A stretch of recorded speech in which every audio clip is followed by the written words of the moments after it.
தமிழ்நாட்டில் எந்த ஆட்சி வந்தால் நல்லாயிருக்கும் அப்படின்னு மக்களிடம் ஒரு கேள்வி.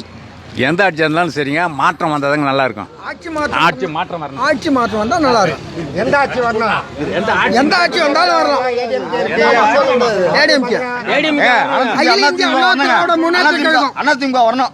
ஆட்சி அதிமுக வந்ததா உங்களுக்கு என்னென்ன நன்மை கிடைக்கும்? அதெல்லாம் பழசு என்ன? அதாவது அதிமுக ஆட்சி வந்ததுல ஆன்லைன் சர்வீஸ்ல ஏழை விவசாயிகளுக்கு நிறைய கிடைச்சிது.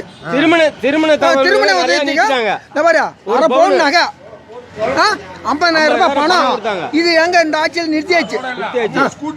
ஸ்கூட்டி வேற, அம்மா ஸ்கூட்டி வேற கொடுத்தாங்க, லேப்டாப் கொடுத்தாங்க. ஆட்சியில் கொடுக்கல, இந்த ஆட்சியில் அதெல்லாம் கொடுக்கல. ஒரு யூரியா தட்டுப்பாடு ரொம்ப வந்து சேருது, விவசாயம் பண்ண முடியல. எடப்பாடி ஆட்சியில் வந்து அப்படி கிடையாது. அதிமுக ஆட்சியில் ஒரு ரிப்போர்ட் போச்சுன்னா போதும், ரோடு வந்து இறங்க அங்கேயும். என்கிட்ட விவசாயம் பண்றாள் அவரு, இவர் சிட்டியில் இருக்கிறாள், இவருக்கு ஒன்றும் தெரியாது விவசாயத்தை பத்தி. எடப்பாடி ஆட்சி தான் வரணும், அதிமுக ஆட்சி.